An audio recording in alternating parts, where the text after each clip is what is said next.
네, 대조 학습에 대한 이론을 중심으로 발표 시작하겠습니다. 발표의 내용은 다음과 같은 순서로 이루어져 있습니다. 먼저 대조학습에 대해서 설명을 드리고 그에 대해서 좀 더 자세하게 알기 위해서 대조학습을 이루는 네 가지의 구성 요소를 텍소노미로 나누어서 좀 더 설명을 드리도록 하겠습니다. 그런 다음에 이제 대조학습에서 발전된 모델들을 소개하는 것으로 마무리하도록 하겠습니다. 발표를 하면서 노란색 형광펜으로 칠해진 부분은 이제 이 발표가 끝나고 다음 발표에서 설명이 될 모델들이기 때문에 들으시면서 그 형광펜이 있는 부분은 좀 더 그 구성 요소라던가 특징을 기억해 두시면은 다음 발표에서 좀 더 이해를 하기가 편하실 것 같습니다. 이제 컨트라스티브 레프레젠테이션 러닝에 대해서 설명을 드리기 전에 그 백그라운드로서 설명을 드리면은 과거 머신러닝 연구는 일단 추출된 특징을 잘 뽑는 것에 대한 연구가 좀 더 집중이 되었습니다.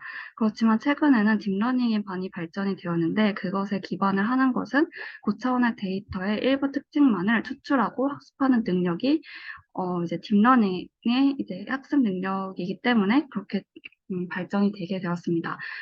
또한 그리고 이제 연구의 패러다임이 핸드 디자인드 피처 익스트랙터를 사용하는 것에서 런드 피처 익스트랙터를 사용을 하는 것으로 이동을 하게 되었습니다. 그때 이제 레프레젠테이션 러닝이라는 것은 고차원의 원데이터를 고차원의 원데이터에서 의미 있고 중요한 특징들을 추출하고 최종적으로 다운스트림 태스크의 성능을 높이는 것을 목적으로 하는 방법을 말을 하고 있습니다. 근데 지도학습과 같은 경우에는 최적화하고자 하는 이제 목적이 뚜렷한 편인데 레프레젠테이션에서는 과연 이제 좋은 레프레젠테이션이란 무엇인가에 대해서 설명을 드리면은 좋은 레프레젠테이션은 당연하게도 다운스트림 태스크의 성능을 높이는 것을 돕게 되고 또 한 번 이제 동일한 데이터에 대해서 다양한 다운스트림 태스크, 뭐 예를 들어서 똑같은 이미지 데이터에 대해서 분류와 예측을 동시에 이제 한다고 가정했을 때 데이터의 고유한 특징을 뽑아내고 있는 이제 그 레프레젠테이션을 이런 이제 예측과 분류라는 서로 다른 태스크에 동시에 공유할 수 있다는 장점도 있을 수 있습니다. 그리고 마지막으로 데이터 자체의 고유한 특징을 연구하는 분야에서도 효과적인 방법이 될 수 있을 것입니다. 음, 자기 지도학습이란 지도학습과 다르게 매뉴얼 레이블이 필요하지 않는 방법을 말합니다. 원데이터 자체에서 레이블을 생성을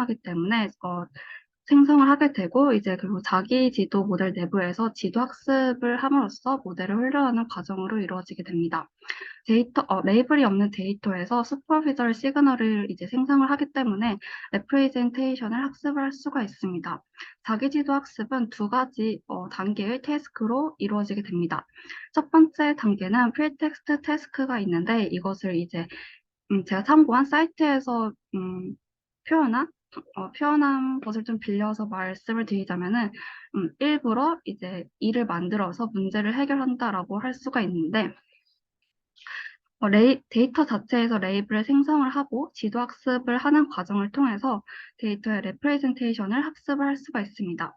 이렇게 프리텍스트 태스크에서 레프레젠테이션 학습을 하고 나서 다운스트림 태스크에서는 이 레프레젠테이션을 이용을 함으로써 다운스트림 태스크를 할 수가 있습니다. 이 과정에서 파인 튜닝이 필요하다면 실행을 하게 됩니다. 자기 지도 학습 방법 중 하나인 대조 학습 방법은 인간의 패턴 학습 과정을 모방한 방법입니다. 사람은 그 물체를 기억을 할 때 물체의 작은 디테일까지도 기억을 할 필요가 없이 물체를 인지할 수가 있는데 이를 이제 빌려서 이를 모방을 한 게 대조학습입니다. 대조학습 방법을 통한 레프레젠테이션 러닝 방법에는 그러니까 다음과 같이 좀 이제 몇 가지로 분류가 될 수가 있는데 이 중에서 저는 인스턴스 디스크리미네이션 방법을 예시로 대조학습에 대해서 앞으로 설명을 드리도록 하겠습니다. 인스턴스 디스크리미네이션은 이제 대조학습 방법에서 프리텍스트 태스크의 일종으로 인터 샘플 클래시피케이션이라고 해석을 하시면 더 편하실 것 같습니다. 인스턴스 디스크리미네이션의 방식으로 이루어진 대표적인 방법은 모코와 심클레어가 있습니다. 이제 인스턴트 디스크리미네이션이 이루어지는 방식은 옆에 그림을 통해서 보실 수 있듯이 동일한 이미지에 서로 다른 두 가지의 어그멘테이션이 적용이 되어 나온 이제 뷰스에 대해서는 유사도를 늘리고 동시에 다른 이미지에서 생성이 된 뷰스에 대해서는 유사도를 줄이는 방향으로 모델을 훈련을 하게 됩니다. 다음 페이지로 넘어가면은 이제 인스턴스 디스크리미네이션의 과정에 대해서 설명을 하고 있는데 총 4가지의 과정으로 나눌 수가 있습니다. 첫 번째로는 이미지 트랜스포메이션인데 랜덤하게 트랜스포메이션 방법을 선택을 해서 데이터에 적용을 하게 됩니다. 이때 여기서는 좀 더 이제 지칭을 편하게 하기 위해서 쿼리와 키라는 용어를 사용하였습니다. 동일한 데이터에 대해서 트랜스포메이션 적용을 했을 경우에는 파지티브 페어라고 지칭을 하게 되고 그렇지 않은 경우에는 네거티브 페어라고 지칭을 하게 됩니다. 이렇게 이미지 트랜스포메이션에서 나온 그 페어에 대해서는 이제 두 번째 단계인 피처 인코더에 입력을 하게 됩니다. 피처 인코더에 입력을 하게 될 경우에는 피처 벡터, 피처 레프레젠테이션을 추출을 하게 됩니다. 이 경우에는 V라는 수식으로 표현을 하고 있고, 인코더에서 나온 것을 이제 바로 컨트래스티브 로스를 계산을 하는데 사용을 하는 것이 아니라 세 번째 단계인 프로젝션 헤드에 입력을 하게 됩니다. 이 프로젝션 헤드가 들어가게 된 이유에 대해서는 뒤에 장표에서 설명을 드리도록 하겠습니다. 프로젝션 헤드를 통해서 피처 인코더에서 나온 V를 프로젝션 헤드에 넣어서 매트릭 임베딩이라는 G로 표현이 되는 것으로 이제 임베딩이 되게 되고 이때 G는 피처 인코더보다 더 저차원의 벡터로 표현이 되게 됩니다. 이렇게 매트릭 임베딩은 이제 마지막으로 컨트래스티브 로스를 계산을 하는데 사용을 하게 됩니다. 매트릭 임베딩의 페어를 컨트래스티브 로스 펑션에 입력을 하고 이 로스가 감소를 하게 되는 방향으로 모델을 업데이트를 하게 되고 이 과정을 통해서 포지티브 페어의 거리는 줄어들고 반대로 네거티브 페어의 거리는 늘어나게 됩니다. 이 로스에 대해서 좀 더 설명을 드리면은 어, 트레이닝 단계에서는 이 로스가 줄어드는 방향으로 모델이 학습이 되게 되는데 이때 이 로스는 샘플 페어의 유사도를 의미를 하게 됩니다.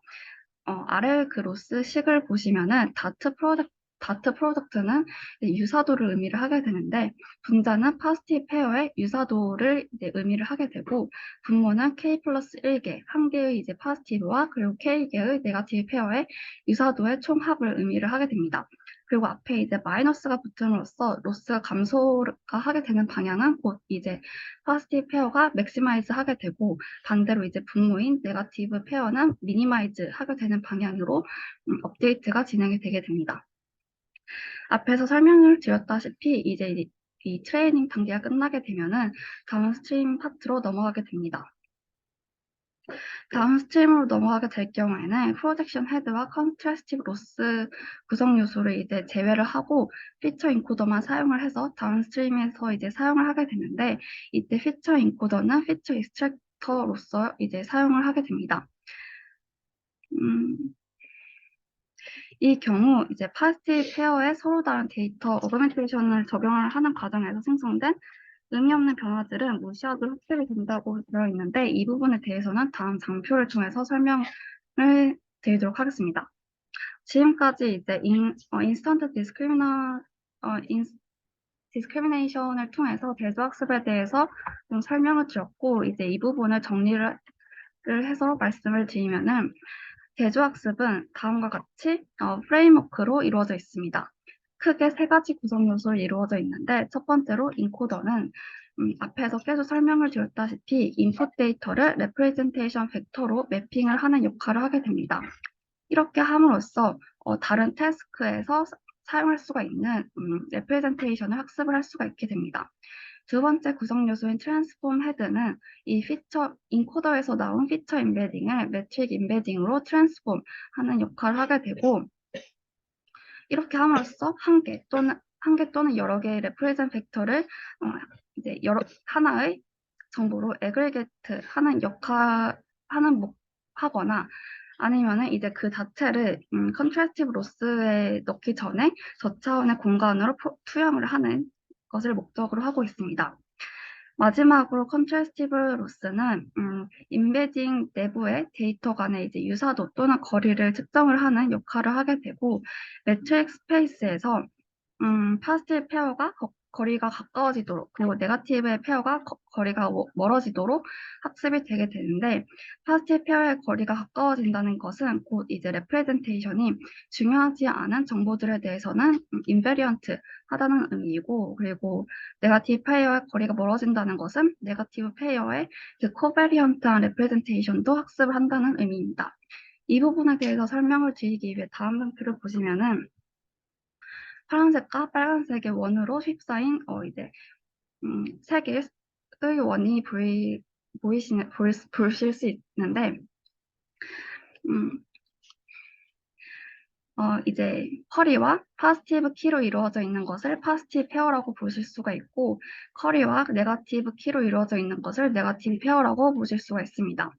그런데 컨트래스티브 러닝을 여기서 사용하는 이유는 레프레젠테이션 러닝을 하기 위해서인데 음, 이제 동일한 이미지에 대해서 서로 다른 두 가지의 트랜스포메이션을 적용을 했을 때 이제 여기 쿼리와 파지티브 키가 나타나게 되는데 이때 트랜스포메이션을 적용을 했을 때에도 변하지 않는 부분, 뮤추얼 인포메이션은 이제 모델이 학습을 해야 하는 레프레젠테이션 러닝을 해야 할 부분이고 그 외에 이제 겹치지 않는 부분에 대해서는 트랜스포메이션을 했을 때 변했다는 부분이기 때문에 이 부분에 대해서는 레프레젠테이션 러닝이 이루어지면 안 되는 부분입니다. 그렇기 때문에 이제 그 인베리언트한 부분에 대해서 학습을 하지 않음으로써 매트릭 인베딩 부분에서 이제 파지티브 페어의 거리는 줄어들게 되고 반대로 이제 네거티브 페어 부분을 보면은 코베리언트한 시그널이 이제 커질수록 코베리언트한 부분에 대해서 더 잘 학습을 할수록 이제 매트릭 인베딩에서의 그 거리가 멀어진다는 뜻이기 때문에 결국에 이제 정리를 하면은 컨트래스티브 레프레젠테이션 원인은 이 인베리언트한 부분에 대해서는 학습을 하지 않도록 하고 코베리언트한 부분에 대해서는 학습을 하도록 하는 그 방향으로 모델 업데이트를 하게 됩니다. 이렇게 이제 대조학습에 대해서 개괄적으로 설명을 드렸고, 이제 각 구성 요소의 텍사노미를 통해서 좀 더 자세하게 설명을 드리도록 하겠습니다. 첫 번째로 시밀러리티가 있습니다. 이 시밀러리티는 이제 쉽게 생각을 하시면은 컨텍스트에 대한 다양한 뷰스를 얻기 위한 방법들이라고 생각을 하시면 됩니다. 가장 첫 번째인 그 방법으로서는 멀티 센서리 시그널이 있습니다. 이거는 그냥 정말 직관적으로 멀티플 센서를 사용한다는 것인데 이때에는 뭐 하나의 모델리티를 사용을 하든 아니면 다수의 모델리티를 사용을 하든 거는 관계없이 그냥 싱크로나이즈가 되는 멀티플 센서만 수집이 된다면은 사용을 할 수가 있습니다. 서로 다른 센서들을 내재되는 본질적인 연관성을 이용을 한다고 하고 이제 옆에 그림을 통해서 좀 보시면은 이미지와 오디오 데이터가 있는데 기타에서 이제 수집이 되는 이미지와 오디오에 대해서는 파지티브 페어를 이룰 것이고 그 옆에 이제 피리에서 이제 수집이 되는 것과는 네거티브 페어를 이룬다고 생각을 하시면 됩니다. 두 번째로는 이제 좀 더 친숙하실 데이터 트랜스포메이션 방법입니다. 이 방법은 인풋 데이터 도메인에 대해서 핸드크래프티드 트랜스포메이션 펑션을 적용을 하는 방법입니다. 이렇게 어그멘테이션을 함으로써 그 데이터의 저수준의 이제 정보들을 파괴를 하는 것은 이렇게 어그멘테이션을 했을 때 좀 저수준의 인포메이션 같은 경우에는 무시를 할 수가 있기 때문에 그렇게 진행이 된다고 합니다. 아래 그림은 이제 이미지의 어그멘테이션의 예시들에 대한 그림이고요. 네, 세 번째로 넘어가시면은 컨텍스트 인스턴스 릴레이션십이 있습니다. 이 시밀러리티를 사용을 하게 되면은 글로벌 인포메이션과 로컬 인포메이션을 학습을 할 수가 있습니다. 이제 로컬 피처 이 경우에는 이제 인타이어 컨텍스트 글로벌 인포메이션이 여러 개의 서브셋으로 이제 구성이 된다는 가정하에 글로벌과 로컬을 다 학습을 할 수 있다고 하고 있는데 학습을 하는 방식은 로컬한 피처의 레프레젠테이션과 글로벌한 피처 레프레젠테이션이 유사해지는 동시에 그리고 이제 다른 뷰의 로컬 피처들과는 달라지도록 학습을 진행을 하게 됩니다.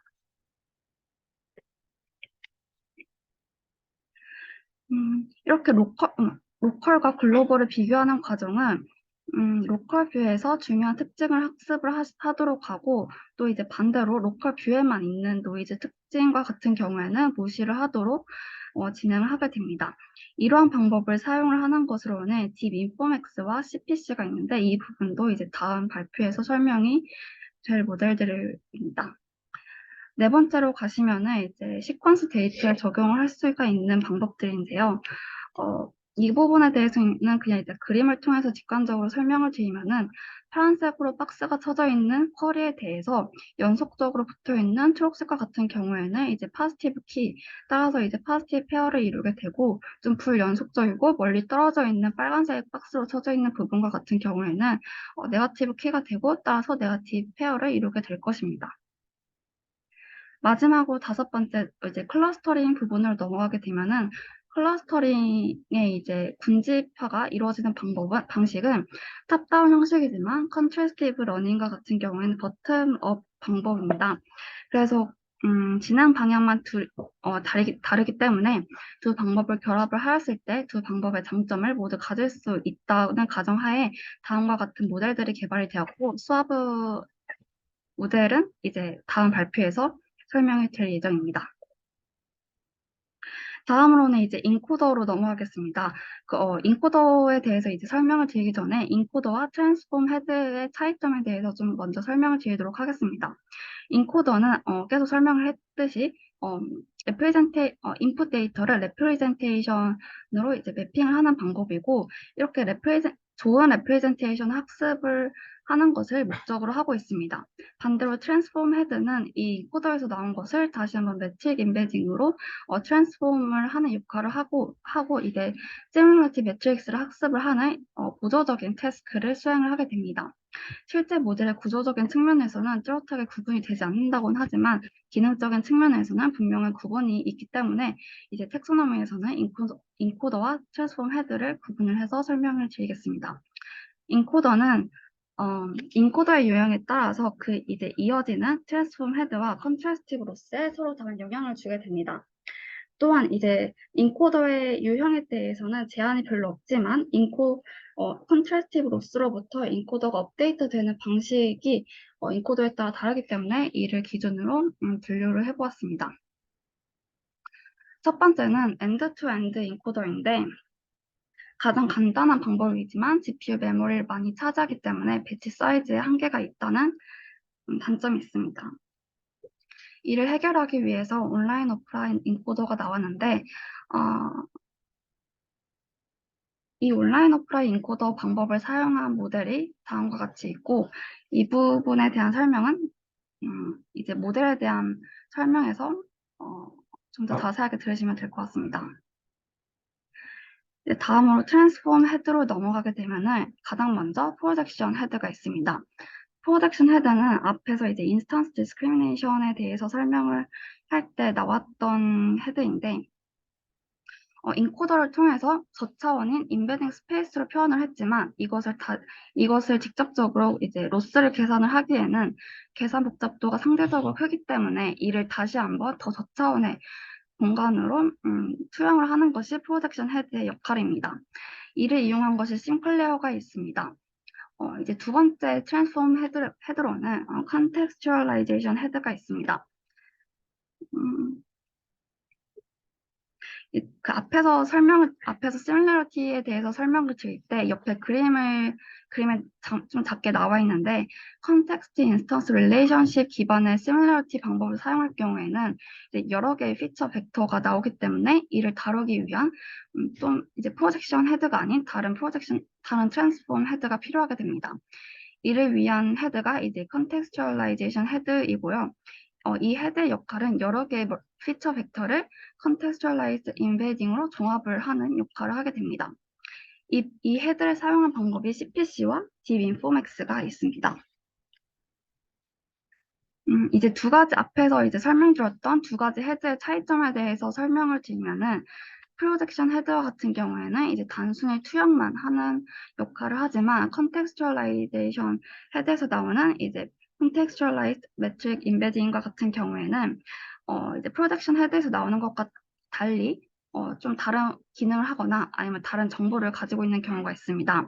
따라서 이제 다운스트림 태스크가 무엇이냐에 따라서 컨텍스추얼 인포메이션이 도움이 될지가 이제 결정이 되기 때문에 이에 따라서 이제 컨텍스추얼라이제이션 헤드를 사용을 할지 결정하면 됩니다.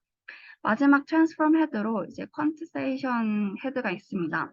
이 헤드는 이제 컨텍스추얼라이제이션과 조금 유사하다고 생각을 하실 수가 있는데 여러 개의 레프레젠테이션을 이제 동일한 레프레젠테이션으로 매핑을 해서 또 다른 계산 복잡도를 줄일 수 있는 방법입니다. 이 방법을 사용한 것이 이제 수화부가 있습니다. 마지막으로 이제 컨트래스티브 로스 펑션에 대해서 설명을 드리겠습니다. 다른 모델들과 달리 대조학습은 잠재 공간상의 임베딩 사이의 거리 또는 유사도를 통해서 이제 컨트래스티브 로스를 계산을 하게 됩니다. 이 컨트래스티브 로스 펑션은 두 가지 구성 요소를 가지고 있는데 첫 번째가 스코어링 펑션이고 두 번째가 로스 펑션입니다. 스코어링 펑션은 두 벡터 사이의 유사도를 이제 계산을 하는 것이고 로스 펑션과 같은 경우에는 이제 로스 자체의 역할을 하게 되는 컨트래스티브 로스 자체의 역할을 하게 되는데 커리와 키의 벡터 사이를 이제 미니마이제이션 하느냐 아니면 맥시마이제이션 하느냐를 할 때 사용이 되는 부분이라고 생각을 하시면 됩니다. 다음 페이지로 넘어가서 스코어링 펑션에 대해서 먼저 설명을 드리도록 하겠습니다. 이 스코어링 펑션은 다른 말로 이제 similar 유사도나 거리라고 생각을 하시면 됩니다. 가장 기본적인 이제 거리 기반의 스코어링 펑션으로는 다음과 같이 맨해튼 거리 그리고 유클리디안 거리가 있고 이제 다음 페이지에서 나오는 마진 베이스 로스 펑션에서 주로 사용이 되는 스코어링 펑션이라고 합니다. 두 번째로는 이제 유사도 기반의 스코어링 펑션이 있는데 닷 프로덕트는 가장 기본적인 유사도를 계산을 하는 스코어링 펑션입니다. 그렇지만 인풋의 크기에 따라서 변동이 클 수가 있기 때문에 일반적으로 이제 노멀라이제이션 텀을 포함을 한다고 합니다. 두 번째로는 최근에 많이 사용이 되는 코사인 유사도입니다. 코사인 유사도와 같은 경우에는 싱클레어 모델에서도 사용이 되었던 스코어링 펑션입니다. 마지막으로 이제 바이리니언 모델과 같은 경우에는 이제 밑에 식을 보시면 알 수 있듯이 쿼리와 키 사이에 A라는 매트릭스가 있는데 이 매트릭스는 다시 한번 학습이 될 수 있는 부분입니다. 그래서 이 바이리니어 모델의 이제 시뮬러티 베이스드 스코어링 펑션을 어떻게 해석을 하느냐 하면은 서브스페이스 Q를 서브스페이스 K로 선형 투영을 한다는 것으로 이해를 하시면 될 것 같습니다. 그리고 이제 마지막으로 런지 모듈이 있는데 이거는 이제 모델 학습을 할 때 이 스코어링 펑션조차도 최적화가 되는 부분일 때 사용을 하게 됩니다. 이제 로스로 넘어가서 첫 번째로는 말진 베이스드 로스가 있습니다. 이 말진 베이스드 로스에서 이제 첫 번째로는 컨트래스티브 로스가 있는데 대조학습에서 일반적으로 사용을 하는 그 컨트래스티브 로스와 이제 구분을 하기 위해서 페어 로스라고 지칭을 할 때 이 페어 로스는 유클리디안 거리를 사용을 하고 이 아래 이제 페어 로스의 식을 통해서 알 수 있듯이 파지티브 페어의 거리는 최소화하고 네거티브 페어는 이제 마진보다 커지도록 유도를 하게 됩니다. 트리플 로스는 아래 식을 통해 이제 보실 수 있듯이 쿼리와 파지티브 키, 네거티브 키를 이제 동시에 고려를 해서 상대적인 거리를 통해서 이제 맥시마이즈 하는 로스입니다. 이런 페어 로스와 트리플 로스는 수렴 속도가 느리다는 한계가 있는데 이를 해결하기 위해서 좀 이제 여러 가지의 로스가 개발이 되어 왔고 그에 대한 실험을 다음 페이지에서 설명을 드리도록 하겠습니다. A와 B는 페어 로스와 트리플 로스입니다. 그리고 마지막은 이제 컨트래스티브 페어 로스와 트리플 로스의 한계를 극복하기 위해서 이 논문에서 제안을 한 새로운 말진 베이스드 로스입니다. 그래프를 통해 보실 수 있듯이 트리플 로스가 페어 로스보다 우수합니다. 그리고 이제 제안을 하는 말진 베이스드 로스가 이제 파지티브 페어가 네 번째 수식을 통해서 알 수 있듯이 파지티브 페어만 사용을 하게 되는데 이 파지티브 페어가 베타라는 특정 거리 이내로 가까워지도록 유도를 하게 되고 이렇게 함으로써 로스가 좀 릴렉스되고 강건성을 얻을 수 있다는 장점을 가집니다. 이제 두 번째로는 이제 확률적인 NC 베이스드 로스가 있습니다. 이 로스에 대해서는 앞에서 이제 인스턴스 디스크리미네이션에 대해서 설명을 드릴 때 좀 보셨을 수 있는 그 로스와 좀 유사한 로스가 있는데 일단 가장 먼저 지도학습에서 하는 분류 문제에서 사용을 하는 슈퍼바이스드 파라메틱 스포트맥스 클래시피케이션 오브젝티브와 같은 그 다음과 같은 식이 있을 때 이 식에서 모티브를 받아서 컨트래스티브 러닝에서 사용을 할 수가 있는 로스가 다음 두 번째 수식과 같이 정의가 될 수 있습니다. 이 소식을 다시 한번 네거티브 로그 라이클리후드에 넣었을 때 이제 세 번째 식이 될 것이고 이렇게 했을 때 앞에서 이제 리니어 디스크리미네이션에서 설명이 되었을 때 나온 수식과 같아지는 것을 확인하실 수가 있습니다. 그렇지만 이렇게 했을 때 이제 이 부분 네거티브 케이스에 대해서 전부 다 이제 계산을 하고 합하는 것은 계산 측면에서 비용이 너무 크기 때문에 이를 해결하기 위해서 NC라는 새로운 로스가 이제 제한이 되었고 이 로스에서 파생이 된 또 다른 이제 방법들이 다음과 같이 있습니다. 이것으로 이제 컨트래스티브 러닝에 대한 텍소노미의 설명을 이제 마치도록 하겠습니다.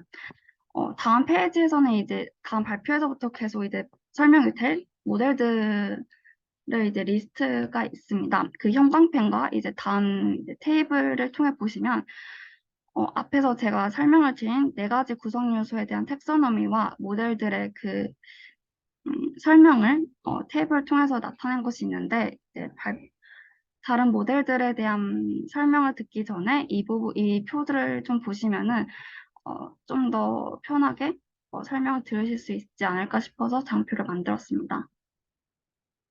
네, 발표는 이것으로 마치도록 하겠습니다.